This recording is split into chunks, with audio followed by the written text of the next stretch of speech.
how mind-blowing that can be to think that you were abroad for a couple of years and suddenly came back and there was a new family living in your home and they thought they owned that home. I've had a lot of you comment about that house in Toronto that was sold by someone who was not the seller. When they returned from wherever they were overseas, they came back to their home and the people who were renting from them were no longer there and a new family was living in the home that they now felt they had purchased. I understand how mind-blowing that can be to think that you were abroad for a couple of years and suddenly came back and there was a new family living in your home and they thought they owned that home. Guess what? They technically do own that home because they bought it from someone who had your names. This sounds crazy, but really it starts with identity theft. So what happens in a case like this is someone goes overseas. They're gonna move to Australia. They're gonna go there for 4 years for school, for work, whatever their situation happens to be. My neighbors right now are in New Zealand. So a very similar situation to that. They are working there. I am so happy they are living somewhere warm right now. I know they are away. They have rented out their house to other people. I know they've rented out their house. Obviously in this situation, whoever moved in, the people who live next door or close by didn't know that they were renting. Maybe thought that they owned that home or whatever had happened, didn't really chat to the original homeowners. So then what happens is, say the people who are renting in that home now get fake IDs made in the name of the people who own the home. They know who the owners are. They get some fake IDs made. They've lived in the home. They know about the home. The neighbors maybe have met them. The neighbors might know them. The house goes up for sale maybe a year or two later.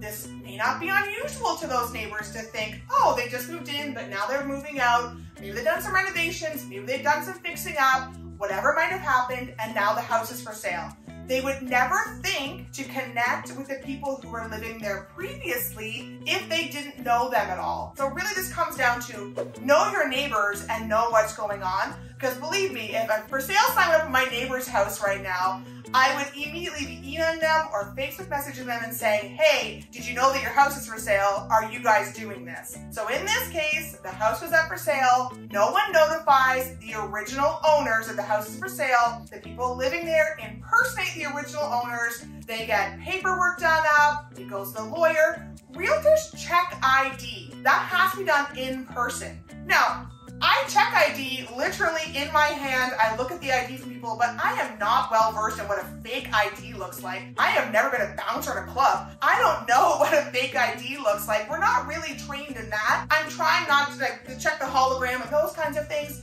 but IDs can be really good fakes. Obviously, in this case in Toronto, that's what happened. The agent would have checked the ID. The lawyer checks ID, but now a lot of lawyers check ID virtually, so they're not checking them in person. So another step that's kind of missed. So now that house gets sold to a new couple. Unbeknownst to them, they have no idea the people who sold them the house are not the actual owners. Now the fraud gets a little bit further. They probably have an account in their name fraudulently. They now have to move that money from the fraudster's account somewhere else. They probably did some kind of e-transfer. Remember, they probably have had a long time to do this. It takes a while to move that kind of money. It takes a while to hide that kind of money too. So all of those things get basically moved around, and suddenly the original homeowners return from their vacation abroad or their work abroad, and here they are showing up, ready to go ahead and take their house back. They've probably been emailing people that they rented the house to who have probably been paying rent the entire time because they don't want to put any red flags up. So they've been paying their rent, conversing with the homeowners, making like everything is okay, there's no problems here at all, while they have already gone ahead and run off with all of the proceeds of the sale of the house. Now the sellers come back and it's a huge mess because they have nowhere to live and someone else who now owns the home legally is living in it. So what do you do? How do you track someone down? I'd love to see how it plays out. We don't know what the end of this story is going to be yet, but really for me, the moral of the story is know your neighbors, know people close by. If you're going to be gone for such a long time, have someone keeping an eye on the house and watching what's going on. My neighbors have been gone away for years and years abroad, and we have made friends, people who are next door, so have our neighbors, but we know that the people who own the home are not trying to sell it. So we know what's happening there. We know that they are still renting, and we're keeping an eye on their house for them. So get to know your neighbors and make sure that you don't become a victim of fraud if you are traveling abroad.